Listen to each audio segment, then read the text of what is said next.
High, আমি অন্বেষা। আমার channel the কিতে তোমাদের সকলকে স্বাগত। তোমার মনের যে ডিজাইন রুম, তার চাবি কিন্তু এই চ্যানেল। আমাদের একটা স্পেশাল সিরিজ চলছিল, যেটা হচ্ছে ডিজাইন কয় প্রকার ও কী কী। আগের এপিসোডে ছিল ফ্যাশন ডিজাইন কাকে বলে। ও, তুমি এখনও দেখোনি? আচ্ছা আচ্ছা, ঠিক আছে, আমি নিচে ডেসক্রিপশনে লিঙ্ক দিয়ে দিচ্ছি, টুকুস করে ছুঁয়ে দেখে নাও সবটা। আজকের আমাদের টপিক হচ্ছে কিন্তু টেক্সটাইল ডিজাইন। এ বাবা, তুমি এখনও ভাবতে যে টেক্সটাইল ডিজাইন আর ফ্যাশন ডিজাইন দুটো একই জিনিস? আচ্ছা আচ্ছা, কোনো ব্যাপার না। এরকম কিন্তু অনেকেই ভাবতো যে টেক্সটাইল ডিজাইন আর ফ্যাশন ডিজাইন একই জিনিস। তবে আমি আছি তো, আমি বলছি দুটো কী করে আলাদা, বা ঠিক কেমনটা আলাদা। চলো তাহলে বলে দিই, শুরু করা যাক যে কীভাবে দুটো আলাদা। ওয়েল, টেক্সটাইল জিনিসটা কি? টেক্সটাইল হচ্ছে কাপড়, এবং সেই কাপড়কে যে ডিজাইন করে সেই কিন্তু টেক্সটাইল ডিজাইনার, আর সেই স্ট্রিমটাকেই বা সেই কাজটাকেই বলে টেক্সটাইল ডিজাইন। গল্পটা কিন্তু টেক্সটাইল ডিজাইনের শুরু হচ্ছে ফাইবার থেকে। ফাইবার কি? একদম ইনিশিয়াল স্টেজে, সুতোরও আগে যে জিনিসটা, যে র ম্যাটেরিয়ালটা আমরা হাতে পাই, অর্থাৎ কমন এক্সাম্পল হচ্ছে তুলো। তুলো তো সবাই জানো, তুলো, রেশম, এই ধরনের জিনিসের মধ্যে এগুলো হচ্ছে ন্যাচারাল এলিমেন্ট যেগুলো দিয়ে কাপড় তৈরি হয়। তো ধরে নাও একটা তুলো, সেই তুলোটাকে পাকিয়ে পাকিয়ে কিন্তু সুতো তৈরি করা হয়। কীভাবে পাকানো হয়? আগে কিন্তু ব্যবহার করা হতো হ্যান্ড স্পিনিং হুইল। দেখেছো তুমি হ্যান্ড স্পিনিং হুইল? তুমি দেখেছো কোথায় বলবো? ওই গান্ধী দাদুর স্ট্যাচুর আশেপাশে অনেক সময় কিন্তু সেটা দেখেছো হবে। মানে উনি কিন্তু হ্যান্ড স্পিনিং হুইল ব্যবহার করেছেন, এবং সেটার স্ট্যাচু কিন্তু অনেক জায়গাতেই, স্ট্যাচু বা ছবি অনেক জায়গাতেই তুমি পেয়ে যাবে। এখন যদিও হ্যান্ড স্পিনিং হুইল খুব একটা ব্যবহার হয় না, আমরা এগিয়েছি, তাই জন্য এখন কিন্তু স্পিনিং মেশিন ব্যবহার করা হয় একটা তুলো থেকে সুতো তৈরি করার জন্যে। তো অ্যাজ আ টেক্সটাইল ডিজাইনার তুমি কিন্তু এটা নির্ধারণ করে দিতে পারো যে একটা সুতো কতটা টাইট টুইস্ট করা হবে, অর্থাৎ কতটা পাতলা হবে সুতোটা, বা কতটা লুজ করা হবে, কতটা মোটা হবে সুতোটা, কিংবা একটা সুতো সেটাকে ফাইবার স্টেজেতে রং করা হবে না সুতো হওয়ার পরে রং করা হবে, এগুলো কিন্তু একটা টেক্সটাইল ডিজাইনার বলে দিতে পারবে। তারপরে যখন তুমি সেই সুতোটাকে বানিয়ে নিলে, সেই সুতো অবস্থাতেও অনেক সময় কিন্তু ডাই করা হয়। তো সেই সুতো অবস্থায় কি ডাই করা হবে না হবে না, সেটাও আগেন কিন্তু একটা টেক্সটাইল ডিজাইনার বলে দিতে পারবে। তারপরে সুতো তো তৈরি হয়ে গেল, এবার কি? এবার সেখান থেকে কাপড় তৈরি করতে হবে। এবার একটা সুতোকে এরকম গোল গোল করে পাশাপাশি রেখে দিলে তো আর জামা তৈরি হয়ে যাবে না, কিছু তো নিশ্চয়ই প্রসেস আছে। প্রসেসটা কি? বিভিন্ন ধরনের প্রসেস আছে কিন্তু। এই যেরকম ধরো উইভিং, কিংবা নিটিং, কিংবা মেশিং। এক্সাম্পল দেবো, বলছি দাঁড়াও। উইভিং হচ্ছে যেরকম ধরো আমি এটা পরে আছি, এটা কিন্তু উভেন। সেক্ষেত্রে দু ধরনের সুতো ব্যবহার করা হয়, দুটো ডিরেকশনে সুতো ব্যবহার করা হয়। একটা ধরো এই দিকে, একটা হচ্ছে এই দিকে, অর্থাৎ হরিজন্টালি, ভার্টিক্যালি। এই দু দিকের সুতো এরকম করে ক্রিস ক্রস করে যায়, যেভাবে কিন্তু একটা উইভ তৈরি হয়। সববারে কিন্তু ওই একটার ওপরে একটা নিচে এরকম করেই যে সুতো গুলোকে ইন্টার লেস করে একটা কাপড় তৈরি করতে হবে, তার কিন্তু কোনো মানে নেই। এইটা যদিও সেভাবেই বানানো, অর্থাৎ একটা উপরে একটা নিচে, কিন্তু ধরো এক্সাম্পল দিচ্ছি, জিন্সের প্যান্ট বা জ্যাকেট যেগুলো আমরা পরি, জিন্সের কাপড় কিন্তু উইভই করা হয়, কিন্তু এরকম প্লেন উইভ নয়, ওটায় কিন্তু টুইল উইভ ব্যবহার করা হয়। যেটায় প্যাটার্নগুলো তুমি যদি জিন্সের প্যান্টটা বা জ্যাকেটটা উল্টে দেখো, দেখবে এরকম সাদা সাদা লাইন গেছে উইভের এফেক্টে।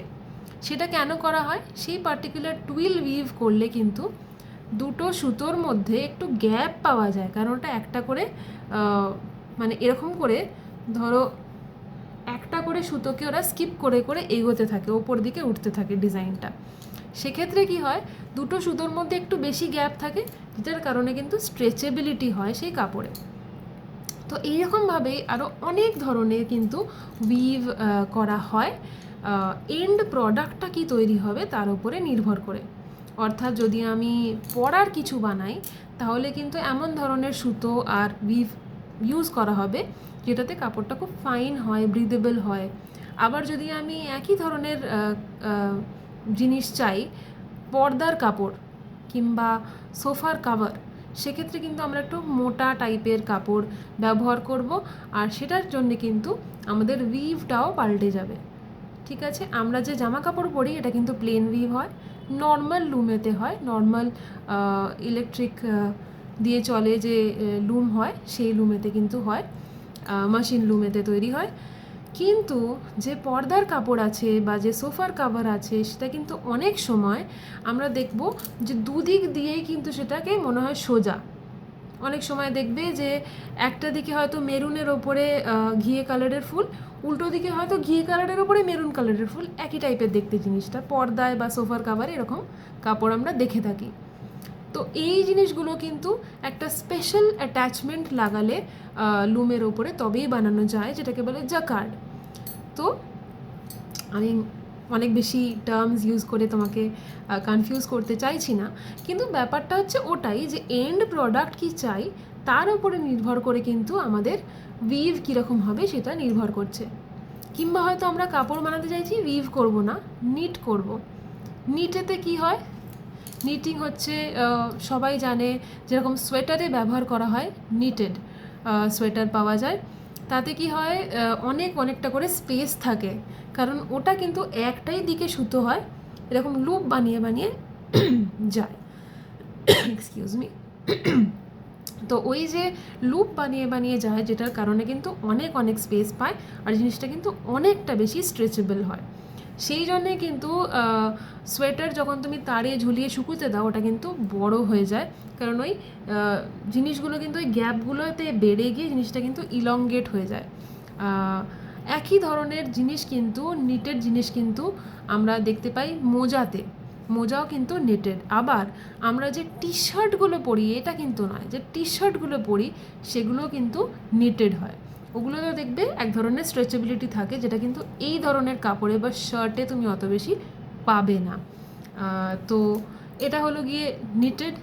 এরপরে হয় কি মেশিং, যেটাতে হয় কি পুরো জিনিসটাকে একসাথে করে একটা জটলা মতো করে এরকম চেপে দেওয়া হয়, যেটাই কিন্তু কোনো ধরনের আলাদা করে একটার পরে একটা কিংবা লুপ বানিয়ে আলাদা করে সিস্টেম্যাটিক্যালি হয় না।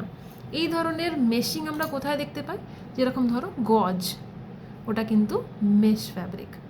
তো এইরকম বিভিন্ন উপায়ে সুতো থেকে আমরা কাপড় তৈরি করি, এবং সেই উপায়টা কি হবে এবং সেটাকে কি ডিজাইনে বানানো হবে সেটা কিন্তু একটা টেক্সটাইল ডিজাইনার ডিসাইড করে। এবার কাপড় তো সুতো থেকে হয়ে গেল, এবার সেই কাপড় ফেজে থেকে সেটাকে ডাই করা হবে, করলে কেমন ডাই করা হবে, পুরো ফ্ল্যাট প্লেন সলিড ডাই হবে, নাকি কোথাও একটা আটকে রেজিস্ট করে ছোপকা একটা পার্টিকুলার প্যাটার্নে ডাই হবে? যদি প্যাটার্নে ডাই হয়, তাহলে কি সেটা রেজিস্টটা কীভাবে করব, সেটাকে কি বেঁধে বেঁধে রেজিস্ট করব, নাকি সেটার ওপরে ওয়্যাক্স বা মাটি জাতীয় কিছু দিয়ে পেন্টটা করে সেটাকে ডাই করে সেইভাবে রেজিস্ট ডাইং করব? এক্স্যাক্টলি কীরকমভাবে করব সেটাও কিন্তু টেক্সটাইল ডিজাইনের টেরিটরির মধ্যেই পড়ে।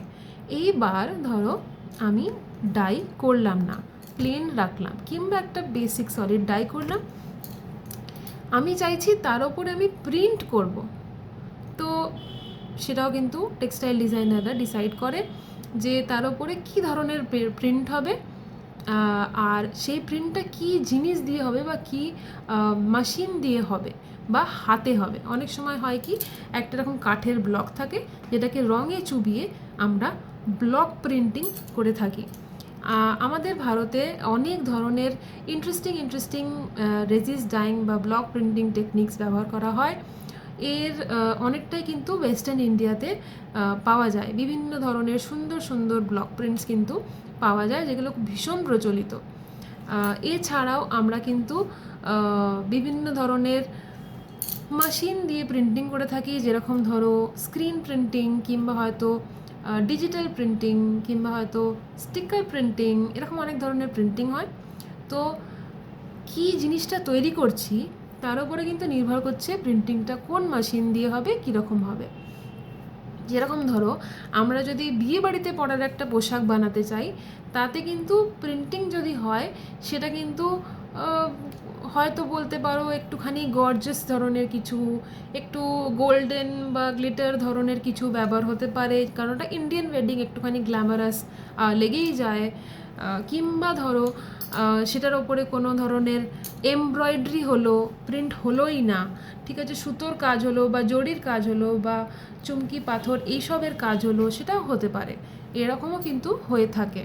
তো এন্ড প্রোডাক্টের উপরে কিন্তু অনেক কিছু নির্ভর করছে, যে আমি সেটাকে পরে অফিস যাব না আমি সেটাকে পরে বিয়ে বাড়ি যাব।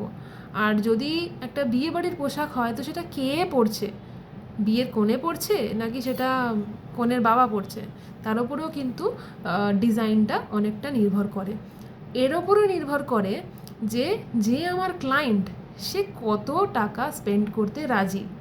ঠিক আছে, আমি যদি তাকে একদম সোনার জল করা সুতো দিয়ে কাপড় বানিয়ে দিই, সে কি আদৌ সেটা চাইছে, না সে চাইছে সিম্পল কোনো ওই এফেক্টটা দেবে কিন্তু অত এক্সপেন্সিভ কিছু হয়তো সে চাইছে না, কিংবা সে হয়তো ওই ধরনের লুকটা চাইছে না, সে হয়তো স্টোন ওয়ার্কের কাজ চাইছে। তো তার বাজেট কি, সে কি চাইছে, সেটা কিন্তু খুব ইম্পর্ট্যান্ট একটা টেক্সটাইল ডিজাইনারের ক্ষেত্রে, যে সে কী বানাবে। এমব্রয়ডারি চাই নাকি প্রিন্ট চাই, নাকি সারফেস এমবেলিশমেন্ট চাই, কোনো রকমের প্রিন্ট চাই, কি চাই, সেটা কিন্তু তার উপরেই নির্ভর করবে। এইবার এই তো প্রিন্টিং এমবেলিশমেন্ট এসব হলো, অনেকে এসব চায়ও না, অনেকে চায় কি আমার প্লেন সলিড ফ্যাব্রিক থাকবে, তার উপরে আমি হয়তো কোথাও কোথাও স্টিচ করে করে একটা কোঁচকানো ভাব তৈরি করব, যেটা কিনা রিদমিক বা প্যাটার্নে হবে, কিংবা আমি প্লিটস বানাবো আমার পার্টিকুলার ড্রেসটায় ইউজ করার জন্যে। তো সেইটাও কিন্তু টেক্সটাইল ডিজাইন দিয়ে মানে করা যায়, টেক্সটাইল ডিজাইনাররা সেটাও করতে পারে। তো এই এন্টায়ার জিনিসটা যখন হয়ে গেল, এবার সেই কাপড়টা কোথায় ব্যবহার হবে, সেটা কিভাবে ব্যবহার হবে, সেটাও কিন্তু টেক্সটাইল ডিজাইনারদেরকে শেখানো হয়। এবার তুমি ভাবছো যে এই এত পঞ্চায়েতি করে তারপরে গিয়ে একটা ফ্যাব্রিক তৈরি হচ্ছে, কাপড় তৈরি হচ্ছে, তার এন্ড প্রোডাক্টের দিকে যাওয়ার জন্যে এ তো বিশাল ভেচাং, এই এই এত কিছু মানে করতে হবে, তাহলে তো বোধহয় এটা আমার জন্য নয়। দেখো, যে কোনো জিনিসেই কিন্তু খাটতে লাগে, খুবই পরিশ্রম করতে লাগে, তবে গিয়ে সেটা তৈরি হয়। সেটা যে ডিজাইনিংই হোক না কেন, ফ্যাশন ডিজাইনারদেরও কিন্তু অনেক কিছু করতে হয়, কাটিং, স্টিচিং, ফোল্ডিং, প্লিটিং, সমস্ত কিছু করে এমনকি এন্ডে স্টাইলিং পর্যন্ত করতে হয়, তবে গিয়ে কিন্তু একটা রেডি ফাইনাল প্রোডাক্ট তৈরি হয়। তবে গিয়ে তোমরা কিন্তু দেখতে পাও যে একটা মডেল হাঁটছে, প্রচণ্ড গ্ল্যামারাস লাগছে, কিন্তু সে তার পেছনে কিন্তু অনেক অনেক হার্ডওয়ার্ক থাকে। তো একই রকমভাবে তুমি যখন একটা সুন্দর সাজানো পর্দা দেখছো, বা একটা সুন্দর স্প্রেড করা বেডশিট, তার উপরে বেড কাভার, পিলোজ, অ্যাকসেন্টস সমস্ত কিছু দেখছো, তার পেছনে কিন্তু অনেক অনেক হার্ডওয়ার্ক থাকে। তো হার্ডওয়ার্ক যে কোনো কিছুতেই কিন্তু থাকবে। এবার তোমাকে বুঝতে হবে যে সেই হার্ডওয়ার্কটা তোমার জন্যে সুটেবল কি না। ডিজাইন প্রসেস কিন্তু একদম সেম যেরকমটা ফ্যাশনে ছিল, অর্থাৎ তুমি যে কোনো একটা জিনিস তোমার দেখে ভালো লাগলো, কোনো গাছের পাতা বলো, কোনো পাথর বলো, কোনো ফল ফুল, তার টেক্সচার, তার রং, কিছু একটা হয়তো তোমার ভালো লাগলো, তুমি সেটা থেকে ইন্সপায়ার্ড হলে তোমাকে দেখতে হবে যে ট্রেন্ডে কি সেটা চলছে, ট্রেন্ডে কী ধরনের কাজ চলছে, এটাও কিন্তু ট্রেন্ডে ফোরকাস্ট করা থাকে। অর্থাৎ কী ধরনের রং মানুষ কাল পরবে, বা কী ধরনের সুতোর কাজ মানুষ কাল পরতে পছন্দ করবে, বা কী ধরনের প্রিন্ট পরলে তারা খুশি হবে বা তারা প্রেফার করবে বেশি, সেগুলো কিন্তু সমস্ত কিছু ট্রেন্ড ফোরকাস্টে দেওয়া থাকে। সেই সমস্ত কিছু কিন্তু দেখে তোমরা বুঝতে পারবে যে আমার যেটা ভালো লেগেছে সেটার সাথে কি এইটাকে ইকুয়েট করা সম্ভব। যদি ইকুয়েট করা সম্ভব তাহলে কিভাবে ইকুয়েট করব, ঠিক আছে। এক্ষেত্রে কিন্তু আরেকটা জিনিস খুব ইম্পর্টেন্ট, সেটা হচ্ছে যে তুমি কাদের জন্যে ডিজাইনটা বানাচ্ছ। তুমি কি কোনো ছেলের জন্য ডিজাইনটা বানাচ্ছ, যদি তাই বানিয়ে থাকো তাহলে তার টেস্টটা কীরকম, কিংবা তুমি হয়তো কোনো ছোট বাচ্চা মেয়ের জন্য বানাচ্ছ, তাহলে তার টেস্টটা কীরকম। এখানে কিন্তু মানে কি বলবো, জেনারেলাইজ করা একেবারেই হয় না যে ছেলে মানে তো তাকে এরকমই পড়তে হবে, কিংবা একটা বয়স্ক ভদ্রমহিলা তো তাকে এরকমই পড়তে হবে। প্রত্যেকের নিজের নিজের টেস্ট থাকে। আমাদেরকে অ্যাজ আ টেক্সটাইল ডিজাইনার সেই টেস্টটাকে বুঝতে হবে, যেটা কিনা ফোরকাস্টেও করে থাকে। সবটা বুঝে সেই অনুযায়ী কিন্তু কেটার করতে হবে। তো যখন আমি সেই ট্রেন্ড রিসার্চটা বুঝে গেলাম, সেটাকে আমি আমার ইন্সপিরেশনের সাথে ইকুয়েট করে দেখলাম যে হ্যাঁ হচ্ছে, সমস্ত কিছু আমি লিখে লিখে রাখলাম। তারপরে গিয়ে আমি ইনিশিয়াল স্কেচেস বানাতে লাগবো। এবার আমাকে দেখতে হবে টেকনিক্যালিটিস, অর্থাৎ আমি যে ডিজাইনটা বানাতে চাইছি সেটা কি আদৌ সেই পার্টিকুলার মেশিনের দ্বারা বা হাতের দ্বারা সম্ভব। অর্থাৎ আমি হয়তো বানাতে চাইছি ময়ূরের একটা প্রিন্ট, যেটার মধ্যে আমি প্রচুর ধরনের রং ব্যবহার করতে চাইছি, আমি প্রচুর ধরনের টেক্সচার ব্যবহার করতে চাইছি, কিন্তু আমার হাতে রয়েছে যে আমি শুধুমাত্র সেটাকে তাঁতের মতো করে বুনে সেই ডিজাইনটা বানাবো। তো এক্ষেত্রে আমাকে বুঝতে হবে যে আমি কিন্তু কার্ভড লাইনস আর প্রচুর প্রচুর রং কিন্তু আমরা নর্মাল যে লুম ব্যবহার হয় সেই লুমের দ্বারা কিন্তু সেই ধরনের উইভ বানানো, উভেন প্যাটার্ন বানানো সম্ভব নয়। তো সেক্ষেত্রে আমাকে দেখতে হবে যে আমার যে ক্লায়েন্ট আছে তারা কি জাকার্ড লুম ব্যবহার আমাকে করতে দেবে, অর্থাৎ তারা কি অ্যাফোর্ড করতে পারবে, নাকি তারা যে ধরনের ওকেশনের জন্য চাইছে সেই ধরনের ওকেশনে সেই জাকার্ড দিয়ে তৈরি করা যে জাকার্ড ফ্যাব্রিক, সেই ফ্যাব্রিকের কাপড় বানানো চলবে। তো সেই সবটাও আমাকে ভাবতে হবে, ভেবে নিয়ে তারপরে আমাকে কিন্তু ডিজাইনে প্রসিড করতে হবে। অর্থাৎ একই প্রসেস, নিজে প্রথমে রাফ ডিজাইনস বানাও, তারপরে সেলফ ক্রিটিসাইজ করো যে এটা কি আদৌ ফিজিবল না ফিজিবল নয়। সেটা যখন হয়ে গেল তখন তুমি ফাইনাল ডিজাইনস বানাও, ক্লায়েন্টকে দাও বা নিজে সেল করো যেরকমভাবে তুমি চাইছো। কখনো কখনো তাতেও কারেকশনস আসে, যদি সেটা ক্লায়েন্ট হয় কারেকশনস করে আবার দাও। তো জিনিসটা এইভাবেই কিন্তু চলে প্রসেসটা।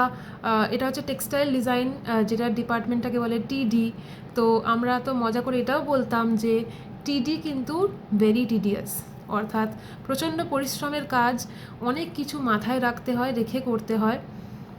কিন্তু হ্যাঁ, রকেট সায়েন্স নয়, তোমার যদি ভালো লাগে করতে you will definitely enjoy the process. অনেক অনেক কিছু আছে। আবার আমি বলবো, আগেরবারে যেরকম বলেছিলাম, ছোট ছোট টার্গেট নিয়ে এগোলে কিন্তু কখনোই তোমার বড় প্রজেক্টটাকে বড় বলে মনে হবে না। তুমি যদি ইনিশিয়ালি শুরু করো এইটা ভেবে যে আমি একটা জিনিস দেখলাম, সেটা ভালো লাগলো, সেটাকে আমি স্কেচ করে রাখলাম, কিংবা আমি একটা দেখলাম ফোরকাস্টে এটা এটা রয়েছে বা এই রঙটা ফোরকাস্টে চলছে, তো আমি সেটাকে লিখে রাখলাম বা সেটা ছবিটা তুলে রাখলাম। এটা হচ্ছে প্রথম কাজ। সেকেন্ড, আমি দেখলাম যে দুটোকে ইকুয়েট কীভাবে করব। তারপরে দেখলাম যে সেটার থেকে কোন কোন পয়েন্টগুলো আমি ইউজ করতে পারবো সেটার ব্যাপারে একটু রাফ স্কেচ করে রাখলাম, কিংবা কয়েকটা মোটিভ ড্র করে রাখলাম, যেগুলো হয়তো উইভ করা যেতে পারে, কিংবা এমব্রয়ডারি দিয়ে করা যেতে পারে, কিংবা প্রিন্ট করা যেতে পারে, সেগুলো আমি রাফ স্কেচ করে রাখলাম। তারপরে আমি দেখলাম যে এই স্কেচগুলো কি পসিবল, ছোট ছোট করে এগোবো। খুব রকেট সায়েন্স বড় জিনিস কিছু নয়, তাহলে লোকে পারতো না করতে। সবাই যদি পারে তুমিও পারবে। It is just about liking ইট, তোমার ওটা ভালো লাগে কি না সেটা বোঝাটা। এবার তুমি ছোট ছোট এলিমেন্ট নাও, যেরকম একটা পাতা, কিংবা হয়তো একটা ছোলা, কিংবা হয়তো একটা ফুল, তুমি নিয়ে সেটার ওপরে কাজ করা শুরু করো। সেটার কোন জিনিসটা ভালো লাগছে সেটা দেখো, কোনো টেক্সচার, কোনো কালার, কোনো পার্টিকুলার এলিমেন্ট যদি সেটার ভালো লাগে, সেটা দিয়ে একটা প্রিন্ট বানানোর চেষ্টা করে দেখো যে তোমার এই প্রসেসটা ভালো লাগছে কিনা, তুমি ওটাকে এনজয় করছো কিনা, তাহলেই বুঝে যাবে যে এটা তোমার জন্য কিনা। অলসো এটা তো তুমি করবেই, তার সাথে সাথে তুমি করবে হচ্ছে সেই পুরনো এক্সারসাইজটা, যেখানে তোমার কাছে থাকবে একটা সুন্দর অ্যাস্থেটিক ডায়েরি, যেটাতে তুমি লিখবে যে তোমার কার কার কাজ ভালো লাগে।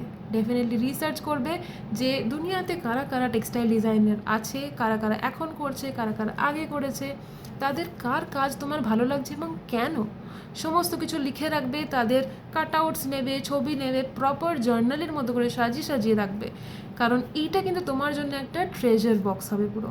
পরে তুমি যখন দেখবে you will get to know যে আচ্ছা এই রিসার্চগুলো আমি করেছি, এবং ফিউচারে কাজ করতে কিন্তু তোমার রেফারেন্স পেতেও হেল্প হবে। তো তুমি ছোটো ছোটো কাটআউটস নেবে তাদের কাজের, তাদের ছবির, তাদের জার্নির, যাতে করে তোমার কি মনে হচ্ছে সেটা লিখে রাখবে, যাতে করে পরেও তুমি রেফারেন্স হিসেবে নিতে পারো।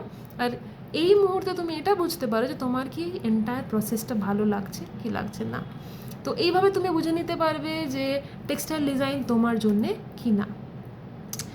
আর আজকের জন্য এই পর্যন্তই। আর তোমার সমস্ত ধরনের যা যা কনসার্ন টেক্সটাইল ডিজাইন সম্পর্কিত বা ডিজাইন সম্পর্কিত যেটা তুমি জানতে চাও আমার থেকে, feel free to ask me, আমি তো আছি।